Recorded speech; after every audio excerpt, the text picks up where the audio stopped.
na gagawin mo? Certiorari. Assuming that you are the lawyer, Mm. you file for certiorari Under Rule 65. with the Supreme Court. Yeah, with the Supreme under the expanded concept also, under the 1987 Constitution. Ano yung, there is a difference kasi, legal difference between certiorari under Rule 65 and the expanded concept of certiorari under the 1987 Constitution. Certiorari under Rule 65 only appertains to grave abuse of discretion amounting to lack or excess of jurisdiction of courts, lower courts. Okay, Whereas, i-reverse natin yung sitwasyon. Halimbawa, ikaw naman ang abogado ngayon ni Speaker Romualdez at ng Congress. How will you argue? Ayoko. I will not sell my soul. ayoko, boss. Baski bayaran pa ako. Alam mo, kilala mo ako, boss. Oo. Ayoko. Hindi ko Ayaw mo mag-abogado sa kanila. Ayoko maski ilang billion pa yan. Ayoko mag-abogado dyan. Sorry. No, I will not accept it. Okay. I can anticipate their arguments, but I have counter-arguments to their anticipated arguments. The most But important... you will not teach them how, I will not teach them how. Because, alam mo, boss, kada istorya kasi natin, may nakikinig. Tapos, bigla na lang, kaya nga, napapansin mo, hindi na ako nagpo-post sa Facebook. Oo. Kasi, yung, law is a competitive profession also. Yeah. Yung arguments ko, nandun na sa Facebook post ng isa abogado. Kung hindi ka lang malakas sa akin, hindi ako magpunta dito ngayon, boss. Alright. Okay. So, okay, assuming na walang mali doon sa ginawa ng Congress, assuming that everything was done according to the established processes. Which I do not agree, ha? No. Assuming without admitting. Sa korte niyan, boss, granting ex argumenti gratia. Sige na, ikaw na mag-Latin, ako Bisaya. Okay, so assuming that everything was done according to the process stipulated in the Constitution, yung bang pag-file ng Congress on the last session day of the Senate, was it legal? Actually, siguro sinadya din nila yan. No? Sinadla din nila. Kasi meron kasing provision in our 1987 Constitution that if it is filed, trial by the Senate shall start forthwith. Yun yung word. Yun yung forthwith. word. Ibig sabihin, right away. Right away. Oo. Pero ang balita ko, na-receive lang yung document sa receiving section ng Senate, but it was not presented in the plenary. Yes. Okay. They forgot also that they also relied probably in the old case, 1950 case of Arnold versus Nazareno, that an impeachment proceeding is not legislative in character and therefore it can proceed independent of the legislative nature of the work of Congress. Yun. Pero nakalimutan sila na may 3 Supreme Court cases na which actually started in Garciliano versus House of Representatives, reiterated in Neri versus House of Representatives, and in Balag versus House of Representatives. And what is this? The Senate or Congress for that instance is a continuing entity as an institution. It exists. But in its day-to-day operations, according to the Supreme Court, it is not a continuing institution. Okay, why is that? Because each Congress is composed of different personalities, of different people. And each Congress is characterized by its own processes, its own legislative in aid of legislation. So, pag matapos yung termino, yung session ng Congress, all of such... You mean the lower house? Yeah, the lower house and even the Senate. All Senate investigations in aid of legislations, all impeachment proceedings na hindi tapos ay tapos. Kung hindi niya natapos, wala tayong magawa. And what did Balag versus Senate state? It states that it even cited the Senate Rules of Procedure that any and all unfinished business, wala na talaga tayong magawa niyan. So anong rule dyan? According to Garciliano, reiterated in Neri case, states that it is up to the next Senate. No? And it should be filed anew. Parang depende na yan sa bagong Senado and it should follow its own procedures. Ibig mong sabihin, in your interpretation of the law right now. That's the Supreme Court's interpretation of the law. Okay, Supreme Court. In that Supreme Court ruling, kailangan mag-file uli ng bagong impeachment ang Congress? It's up to the Senate how to treat it. But necessarily, by implication, it has to file it. Why po, sir? Ganito po yun. Yung bagong Senado, kailangan nila, meron na naman silang rules of procedure kung paano nila gagawin yung kanilang mga procedure. So kailangan nga, meron ng Supreme Court decision na nagpa-impeach sila, wala pa pala silang rules of procedure. Sabi ng Supreme Court, void. Paano kayo makagawa ng impeachment complaint?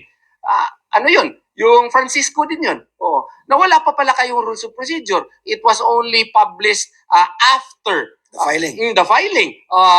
And wala pa dun sa effectivity niya. Kasi 15 days after publication in accordance with Tanyada versus Tovera ruling. So, kung baga, depende na yan sa bagong Senado. Kailangan pa nila mag-publish ng kanilang own procedure. So, kung bagong procedure nila, you have to comply with the new procedure. So necessarily, i-refile mo yung complaint pursuant to the new rules of procedure. Yun po ang mangyayari. Ang nangyayari kasi ngayon, June 2 mag-resume po, boss, yung session. Hanggang June 30 na lang sila. Pero yung session days talaga nila, hindi naman talaga hanggang June 30. Sa pagkakaalam ko, hanggang June 13 lang ata. Oo. So, kung baga, would you have such... Assuming na 12 days. Assuming na, hindi kaya. Why? Ang proseso kasi doon sa Senate rules, the impeachment complaint has to be introduced properly in the Senate plenary. Ano yan sa sa Senate rules, sa majority floor leader. So, an impeachment complaint has been filed. And schedule pa yan. Scheduling pa lang, 7 days na. O 5 araw na lang na iunuwan sa iyo. Wala. Hindi yan matatapos ngayon na termino ng mga senador na ito.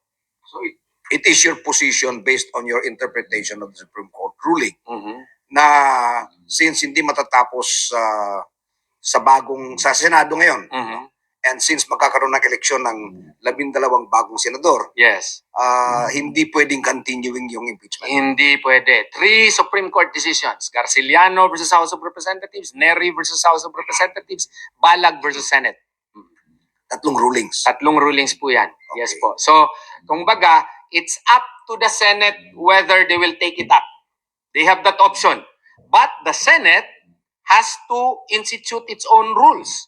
So, kung mag-institute sila ng own rules, necessarily, yung complaint na yun, mawawala talaga yun. Kung i-consider pa rin nila, that has to be filed again.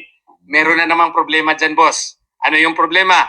Ang problema dyan, Article 12, Section 3, Paragraph 5. Ano yun? 1-year bar rule. When do you determine the 1-year bar rule? Ipinail nila on February 5. So, from February 5, 1 year thereafter, you could not file an impeachment complaint against Vice President Sara Duterte. Ganun kaganda ang batas, boss. Pag alam mo. Okay. Wow. Interesting.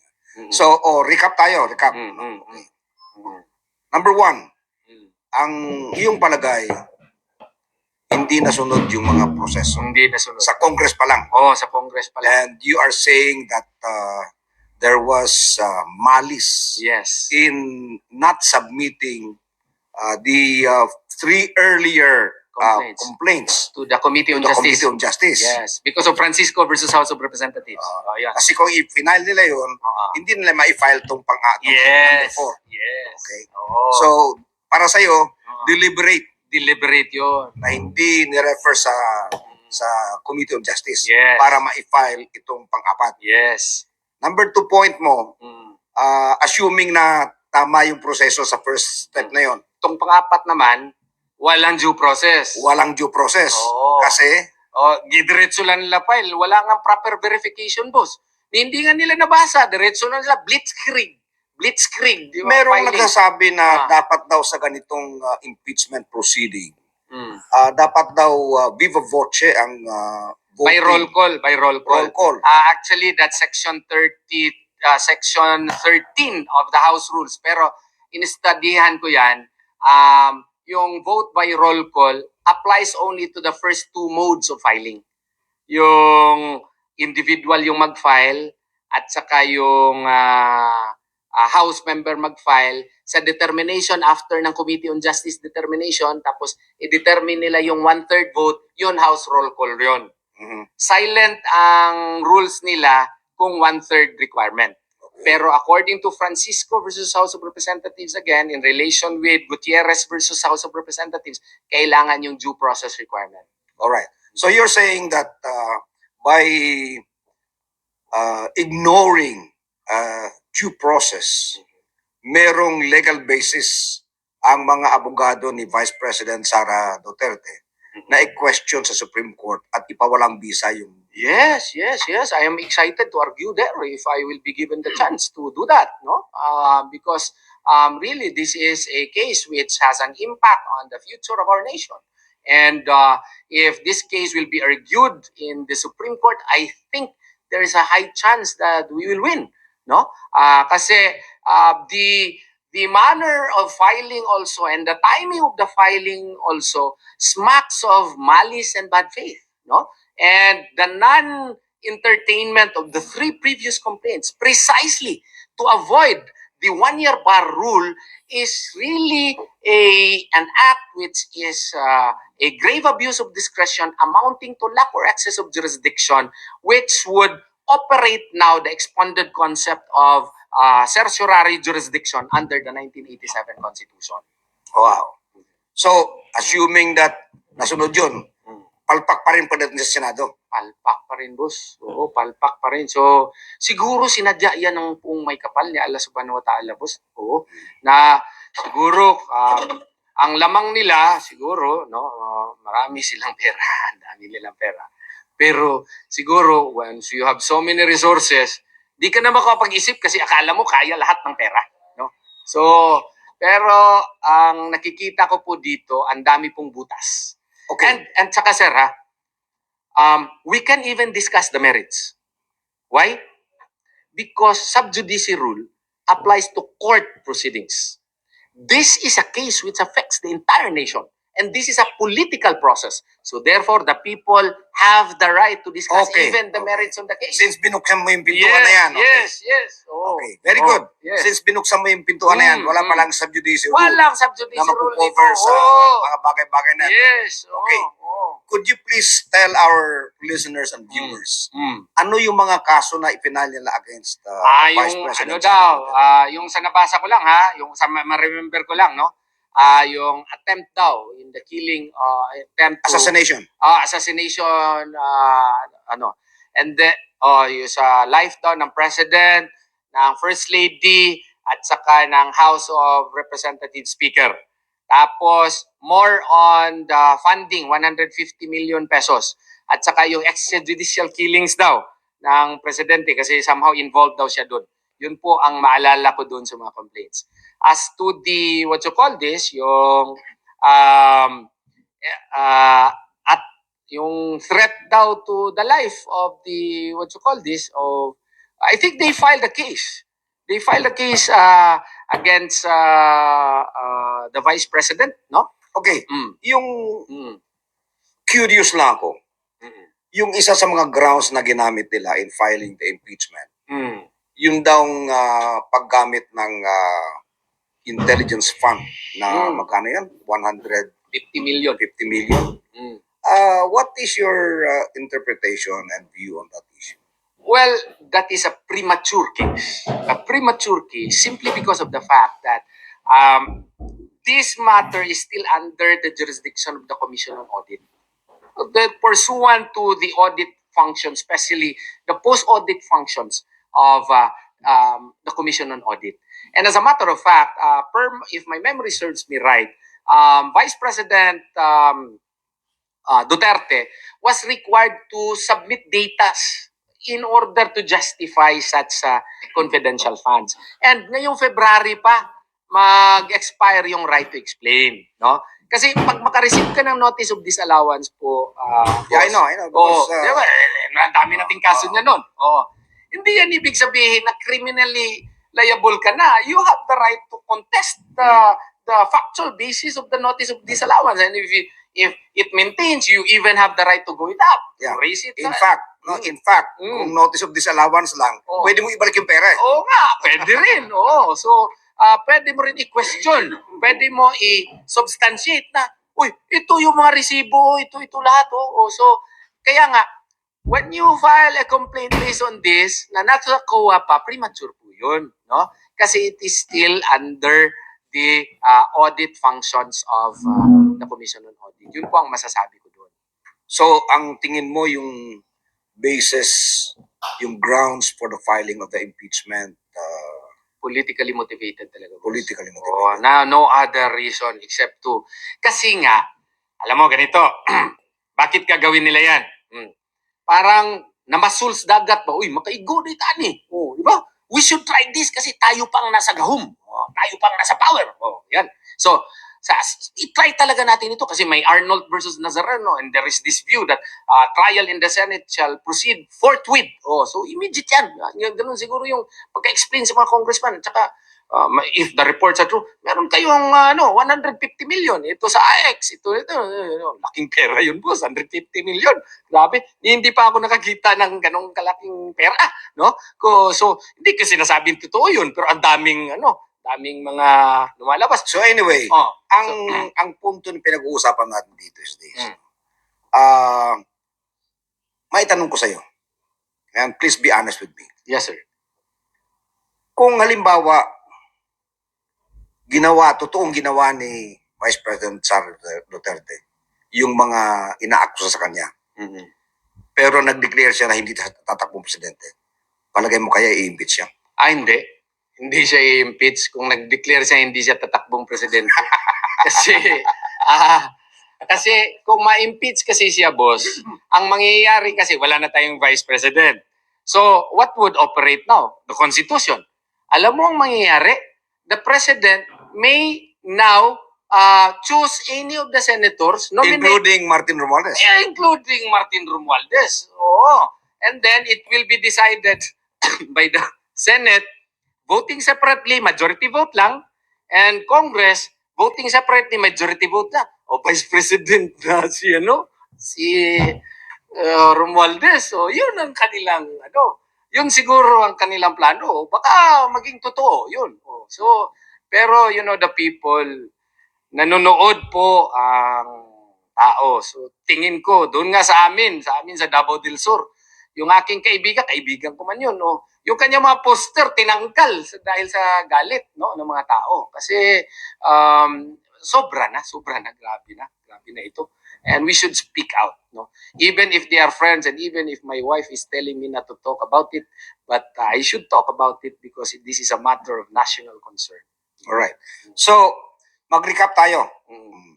Number one, yung pag-file ng impeachment case against Vice President Sara Zimmerman Duterte was rushed. Blitzkrieg fashion. Blitzkrieg. Giras, no? Minadali. Okay. Number two, sa punto mo, no? And you explained this very well. Hindi sumunod sa proseso. Number three, yung Senado, wala ng oras para i-tackle itong impeachment case nato sapagkat babalik sila ng June 2 and then they only have about 12 days of session days. No? Number 4, sinasabi mo na hindi ito itatakol ng next Senate because citing, what provision was that? Depende sa kanila kung itatackle nila, pero they have to set their own rules of procedure. So necessarily, kung itatackle nila, it has to be filed again. Kung i-file again nila, 1-year bar rule will operate. Alright. So ang sinasabi mo is whatever is the scenario, it looks like itong impeachment case na ito is all Show. fireworks. Fireworks, yes. Pero baka kung hindi tayo magmamasid and we will not fight for our rights, baka i-railroad. Kaya nga, we have to speak up. Alright. Very good.